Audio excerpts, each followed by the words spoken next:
Hi there, welcome to Golden Nugget Nation. Gary Jenkins here. It's 8 o'clock on a Wednesday evening in London. And so that means it is time for me to begin with this recording and to share with you uh, the comments that have come in over the week, because this is kind of a Q&A time where people have asked questions or have asked for certain things to be discussed by me. So that is what we're going to do right now. And so here we are. And today I want to talk about courage. You know, one of the most courageous acts is to decide to be an entrepreneur. It's to decide that you're going to step away from the safety of somebody else making all the decisions. And this is something that we do as entrepreneurs. We become 100% responsible for everything. And it's really quite a shock to the system to walk into the arena, to be the man in the arena, as Theodore Roosevelt wrote in his, or I don't know if he actually wrote the poem or he just quoted it, but it's the man in the arena who is the person who takes on the challengers, and there's all the bystanders who are all standing around and watching and either complaining about how unwell he's doing or cheering him on because he's done something very well. But it's the man in the arena that's doing the whole thing. And I don't want to be sexist because it's the women in the arena. Most of the entrepreneurs I know are women. So let's just be really honest about that. A lot of the entrepreneurs in the world are women. In fact, I think most of them might be, because society and somehow has limited their possibilities in the workplace. They don't get respected for their intelligence or their cleverness as greatly as they should. I know I've actually sat in interviews where we were interviewing wonderful candidates that I wanted to hire in a previous life. And people would say, well, let's don't hire her because I think she really just wants to find a job, and then she'll get pregnant and then we'll have to pay, and then she's gone. I couldn't believe that they were actually having those discussions out loud, because quite frankly, I don't think that's any of our journey as employers. And because of that, I think a lot of women have gone the entrepreneurial route, and they're very good entrepreneurs, in my opinion. And so let's talk about this courage thing. Let's just be really blunt about courage and about how important it is in the world to be courageous. And one of our group members, Shannon Barrett, put out that, you know, you have to have courage to show your own personal genius. You have to let your light, your inner light, your light of your ideas, the light of your goodness, blind people. And you don't need to apologize for that. And you don't need to ask permission for it either. And so I just want to talk a little bit about this topic, because so often in corporate settings, and most people who are entrepreneurs have been in a corporate setting or have been in somebody else's business. Very few people I've ever met have been like, they were in school and then they just became an entrepreneur. Most people have been working for someone else before they get the bug, before they realize that working for somebody else isn't the way forward for them. And that comes at all stages of life. But the one thing that I do want to point out is it takes a lot of courage just to sit back and say, I'm going to take the risk. many naysayers in the world, people who love you, will tell you, oh, you don't want to do that. Uh, you know, your Uncle Fred, he tried it on his own and he lost his shirt, he lost his home, and he went bankrupt, etc. A lot of people out there telling you not to do it. Play it safe. Learn to go along with people, to get along with them, etc. But the truth of the matter is, many of us have been told to stifle ourselves, to hold back our creativity. Don't let our light shine. We need to play smaller than what we can play. There's a wonderful line in the Bible that says, why hide your light under a bushel? A light is to be set upon a hill, so that people can see it. And I believe that entrepreneurs are lighthouses. They put a beacon out there. They're lighting up the darkness for a lot of people. And something interesting happened when we went into this worldwide pandemic, or some people like to call the plandemic. But governments shut down their people, their businesses, their enterprises. People ended up with a lot of free time, and many people decided to reach out into the entrepreneurial world. And face it, there are people who reached out and decided they didn't like it. And there were a lot of people who reached out and said, I like this, but I'm not doing the right thing. I'm going the wrong direction. And I find that's true for many entrepreneurs. For example, myself, I discovered this digital world, and I decided, well, I'm going to do the affiliate marketing thing. I don't have to have a product myself. Somebody else has developed the product. What I play is kind of like middleman. I bring people to the product and I get a commission. And it made a lot of sense to me. I just discovered that I'm really terrible at being an affiliate marketer. And I'm not very good at the technical aspects of having a website and the design and all those kind of things. But I'm pretty good at talking to people. I'm pretty good about sharing and telling stories. So what I had to do is I had to find where I could go into this digital world where I could take my strengths and my abilities to get there. When I was a young man, I was in the military, and I ended up in a combat zone. And it was a place where people every day displayed real acts of bravery and courage. But one of the things I discovered isn't that the bravery and the courage was something that stood alone. The bravery and the courage was something that was mixed with love. If a person was all by himself, he may not act brave. But because he was with the people he had trained with, because he was defending his family or his home,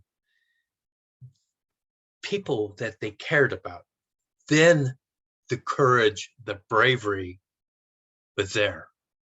They were able to step forward, and they weren't fighting for themselves. They were fighting for the person to the right and the left of them.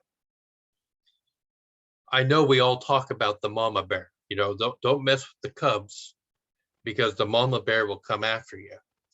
And I think we're seeing this, if you're watching much of the news in the world and things, school boards in America are suddenly, they've always invited parents to come to school board meetings in America, as far as I can remember.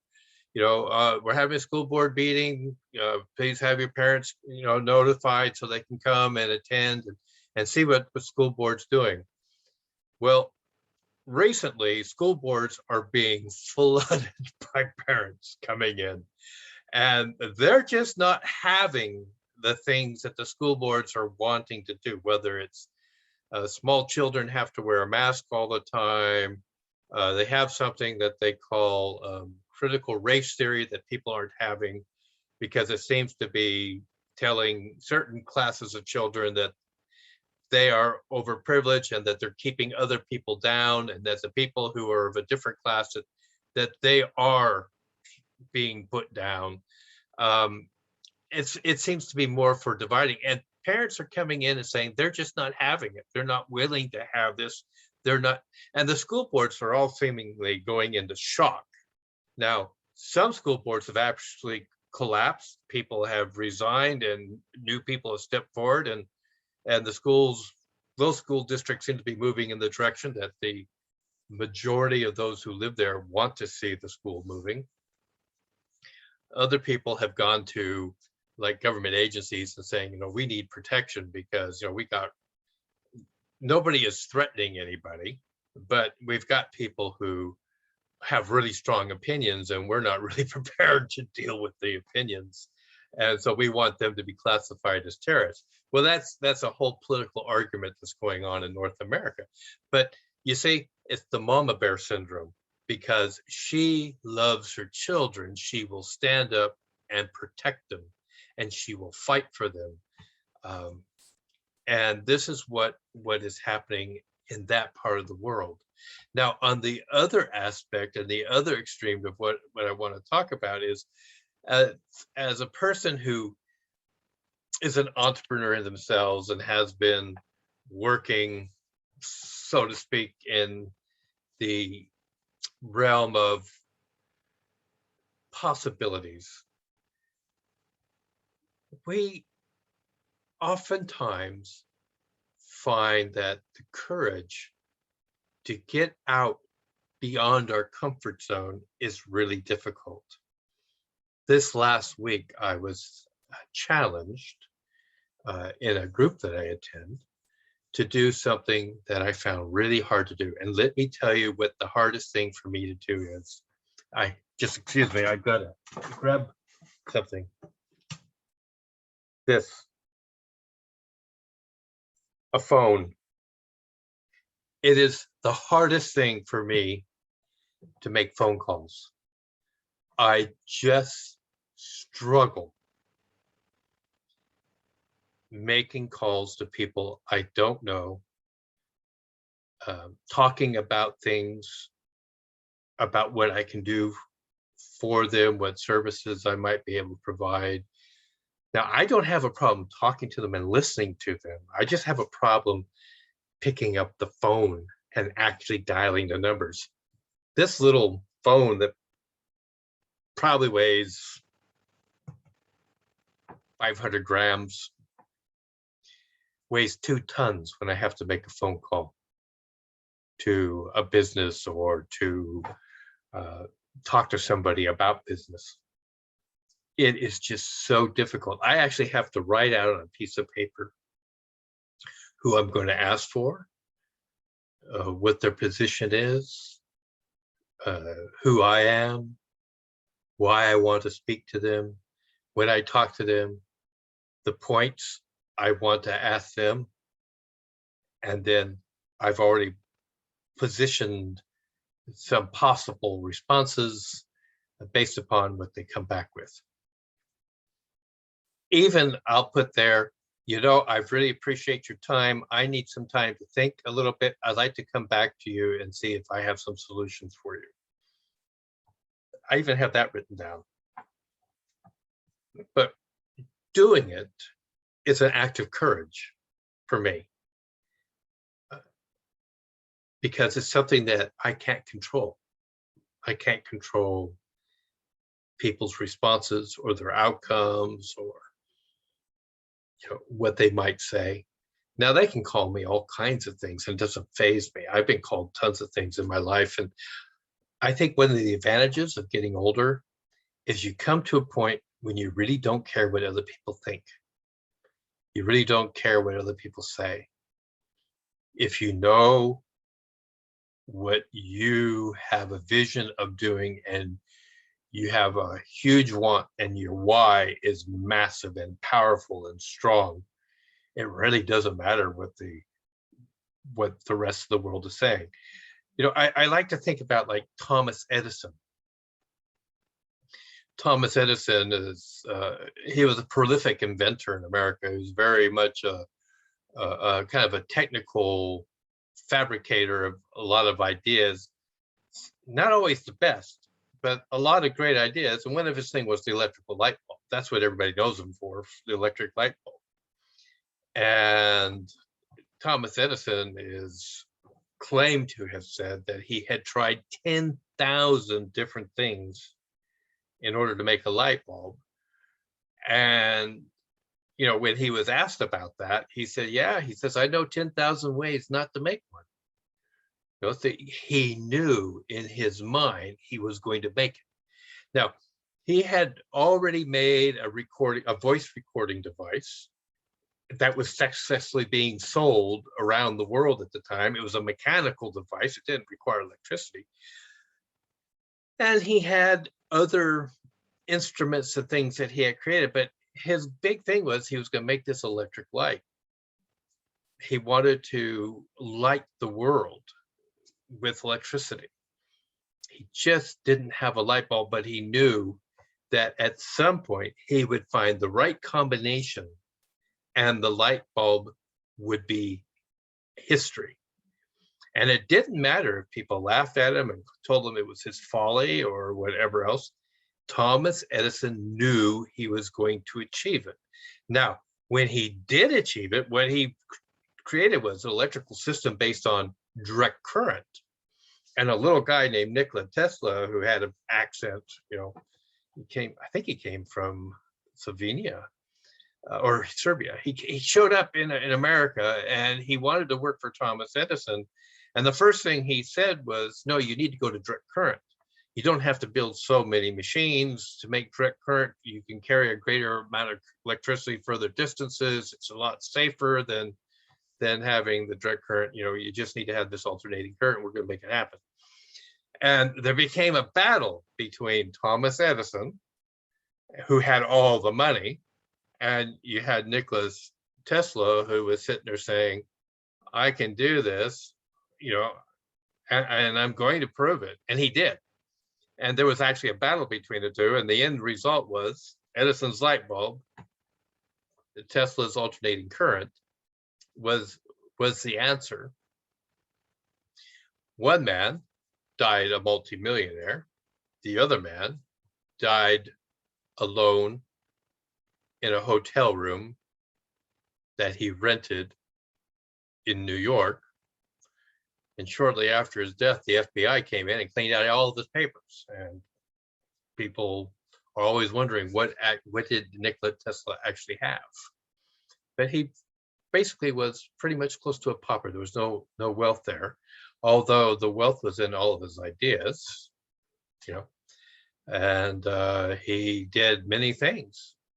But Nikola Tesla felt like it all should be free. Everybody should have it. And the people who were investing in him, no, they wanted control. They wanted to increase their profits because they were capitalists. But you see, it takes courage of your convictions to be an entrepreneur. There are going to be the naysayers everywhere you are. I mean, just think about Tesla.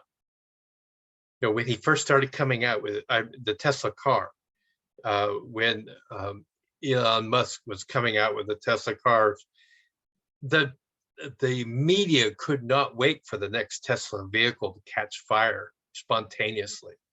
And that was one of the problems with the early cars. How many of you remember when he was talking about he had shatterproof windows or unbreakable windows on his car, and then he hit it with like a hammer or something, and they just shattered immediately in front of the whole world, and he looked like an idiot. But the next day he got in front of his whole staff and told them how proud he was of them because they had put together this car. The window didn't work. Okay, we're going back to the drawing board. We're going to try to work on that. But let's get the car out there. I don't remember how long ago it was, but somebody told me that the best Tesla, some 10, 15 years, 10 years ago, they say it is, could be bought for $77,000. But if you took that same amount of money and invested it in the Tesla company itself, today you'd be worth about $77 million. I mean, it's a phenomenal amount of money that you'd be worth if you had invested the money instead of actually buying the car. But so the biggest, it's going to be the biggest auto manufacturer in Texas. They're building one of the largest plants they've ever had. Oh, we got Pino coming into the room. So welcome, Pino. Good to have you here. But anyways, I will tell you, ladies and gentlemen, it is a thing that we need to talk about and be focused on, because you can't hide your light under a bushel. And I know some people tell me, why do you worry about hiding a light under a bushel when a thimble will do? And, you know, that's a nice joke. But the truth of the matter, you have to let people know. You have to be your own cheerleader sometimes. You have to go out and be bold and courageous. Pino, how are you, buddy? Very good. I'm very good tonight. All right. I haven't seen you for a while. You okay? Okay. Everything is okay. I am here in this world, in this universe. Well, so am I. I'm glad that we're sharing the same moment in time in the universe right now. Okay. Good, good. So how is the finest carpenter in Italy? How is the finest carpenter? Carpenter in Italy, you. I am the greatest artist. No, I am the greatest carpenter in Italy. Yes. Yes, you are. Yes, you are. Super duper.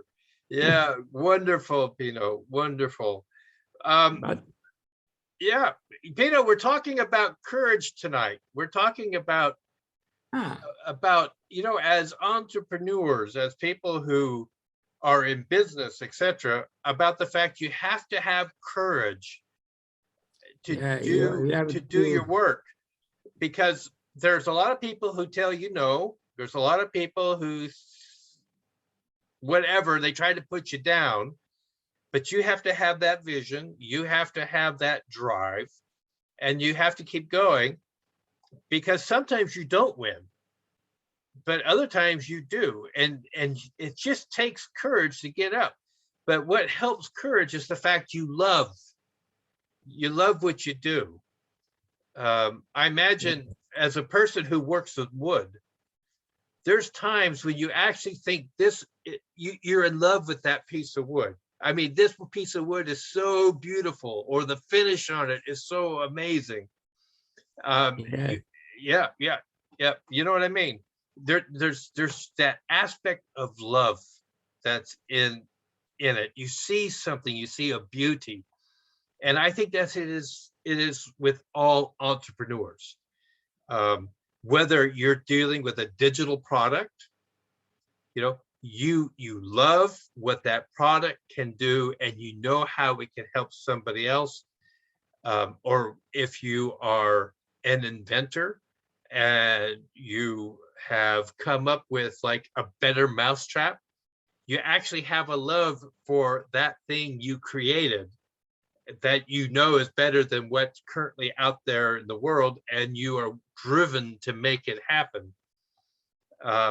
It's just that whole thing is, as an entrepreneur,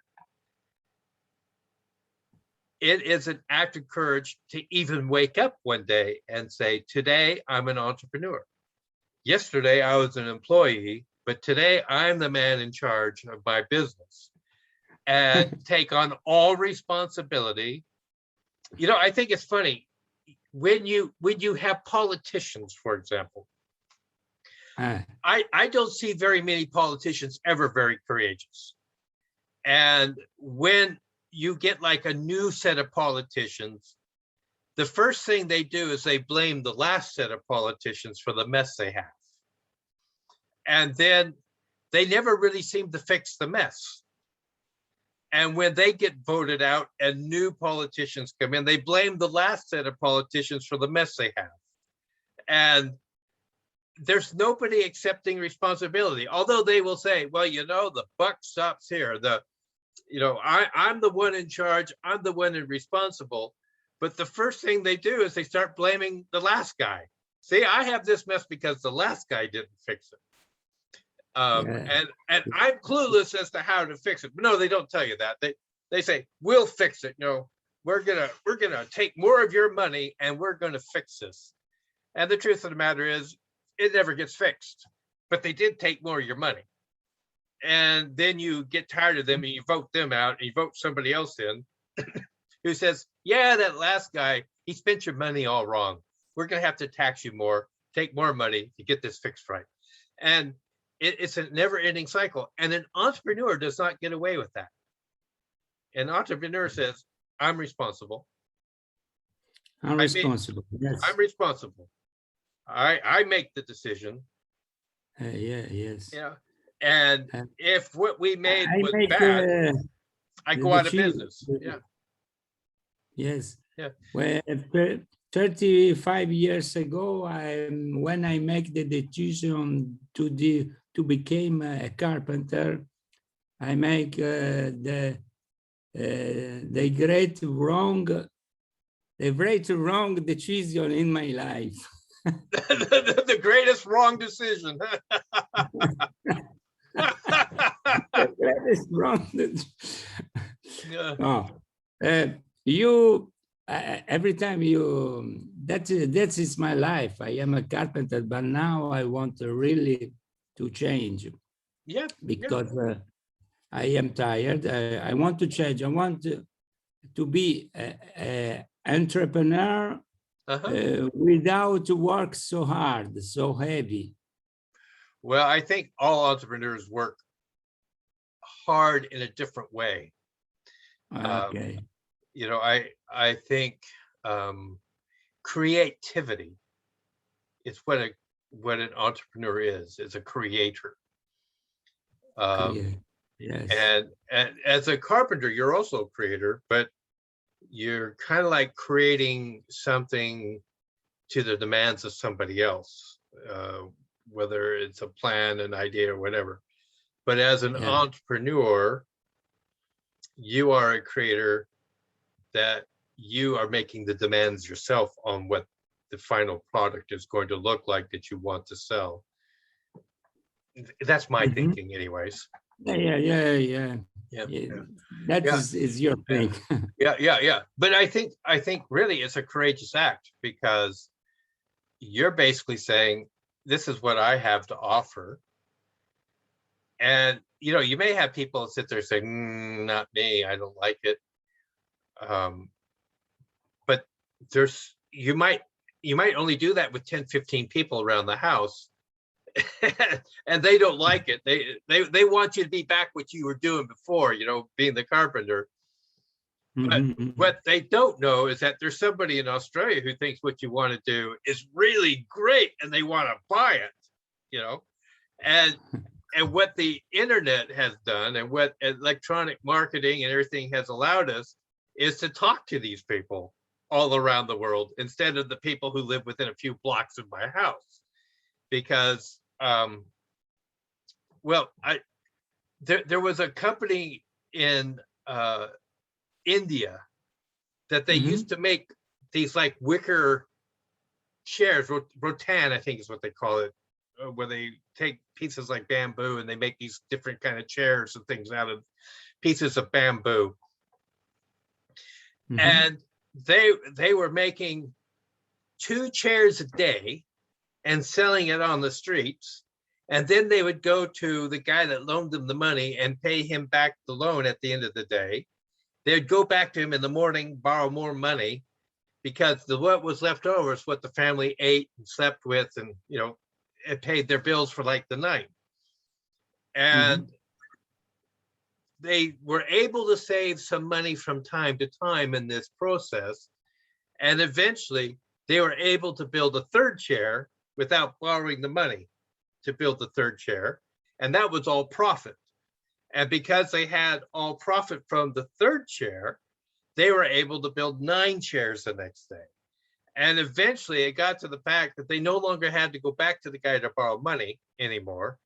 They were building something like 45 chairs a day, selling them at the end of the day, each and every day, because there was a demand for it. But what's really interesting is even though they were becoming more wealthy, their neighbors kept telling them, you shouldn't be doing this. This is not good. This is not, it's going to bite you at some point. One day, nobody will buy your chairs. And then what are you going to do? But from what I understand, that this rattan business started by this family where they were borrowing every day for just make 2 chairs, just to make ends meet for them and repay the guy that loaned them the few cents each day to get the materials to make the rattan chairs, is now one of the largest rattan chair manufacturers worldwide. I mean, they're sending stuff to all kinds of countries around the world. Well, maybe not right now because it doesn't seem like anything's being shipped anywhere. But they became extremely wealthy. They became multimillionaires as a family, having thousands of people working for them. All of these families being dependent on that business, being able to improve their living standards. But all this time, this family, their close family, you shouldn't be doing this. This is bad. This is not a good thing. So it takes courage. It just takes courage to say, no, I'm going to do this. And even though the closest people to me say no, there are people out there who are saying yes because they want to buy my chair. It's like art. There are artists that I know who have learned to start selling their stuff online.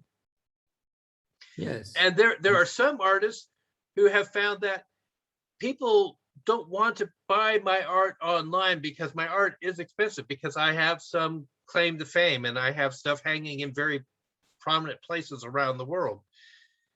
But what I make is a book, a coloring book, so that they can learn to create their own art.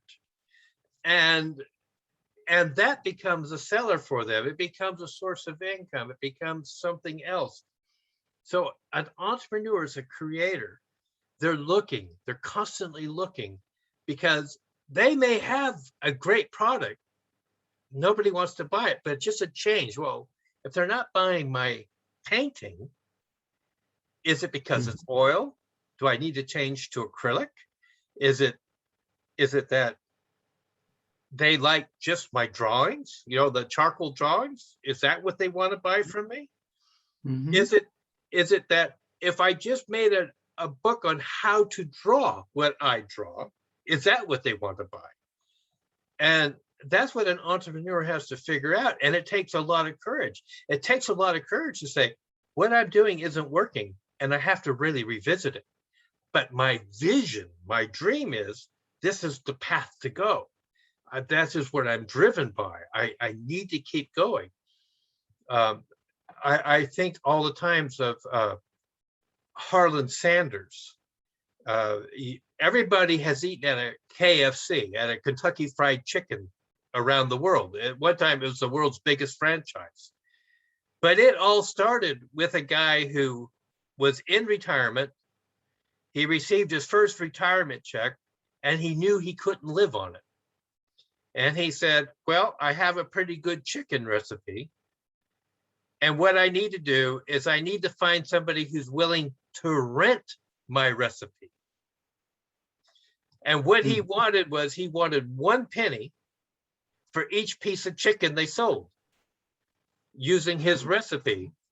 And he did 1,004 visits to diners, restaurants, where he fixed his chicken, let them taste it. They agreed it was better chicken than what they had in their restaurants, but they weren't going to rent the recipe. They're willing to buy it, but they weren't willing to rent the recipe. And he worked his way from Tennessee, where he was at, or was it Tennessee? No, Kentucky. He was in Kentucky. He went all the way down to Utah, which is like, 2,000 miles, distance. And he got into Utah, and he came across this guy who had a company called Harmon's Chicken or Harmon's Burgers. And he said, look, I've got a chicken recipe. He fixed it. Harmon says, that's a darn good chicken recipe. What do you want for it? He says, I want a penny a piece. You get the recipe, you rent it from me, you pay me back a penny a piece. Within 1 month, they were selling something like 70 pieces of chicken to every hamburger they sold at Harmon's Burgers. They've changed Harmon's to Harmon's Kentucky Fried Chicken. And Colonel Sanders made so much money from renting his recipe, he ended up owning Harmon's. He bought them, and he changed it to Colonel Sanders Kentucky Fried Chicken. And then it became Kentucky Fried Chicken across the country. He sold it to a company. And then he ended up coming back after suing them because they had changed the recipe. It didn't taste as good anymore. He proved it in court that his chicken was better than the one that they were serving now. And so they had violated the agreement in the sales. He ended up owning the company. And from that point, he has at one time more franchises around the world. And in like Beijing, he had the world's largest restaurant with over 10,000 people who could be seated and eating Kentucky Fried Chicken at one time. Unbelievable when you think about that. And he got a penny for every piece of chicken.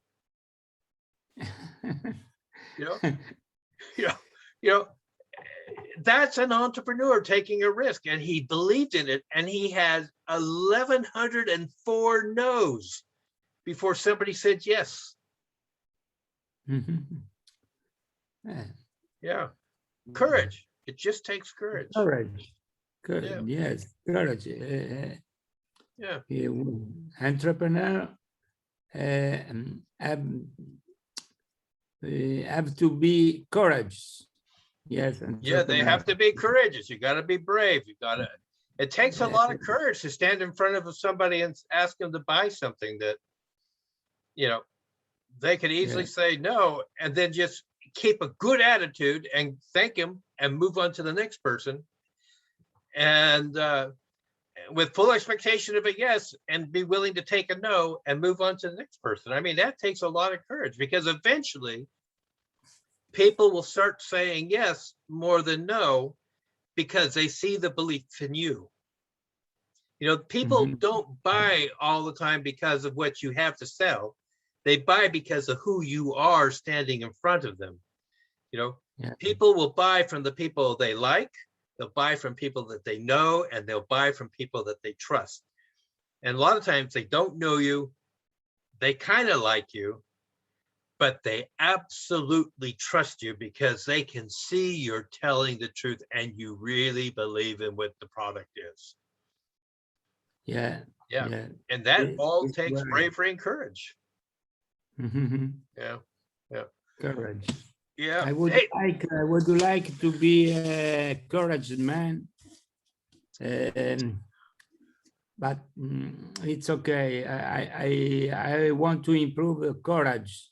I will tell you, Pino, just tell yourself, I'm a courageous man. I am. No, but I am a courageous man. I am a man of courage. I'm a man of my convictions, and just tell yourself that 100 times a day if you have to, because you are. It's already in you, or else you would not have tried so far to say, I am an entrepreneur. You are an entrepreneur. You made the decision, you're an entrepreneur. Now, I'm an entrepreneur, and I am a man of courage. I'm a man of bravery. I'm a man of action. And take the action. Action, action, action. That's what it's all about. Yeah. Take action, action, action. Look, Pino, I got to get off because my time is going to end on this. Thank you very much, Pino. We start at 8 o'clock on Wednesdays. Gary, Bye. Talk to you later, my friend. Thank you for showing up. Bye. Ciao. Ciao.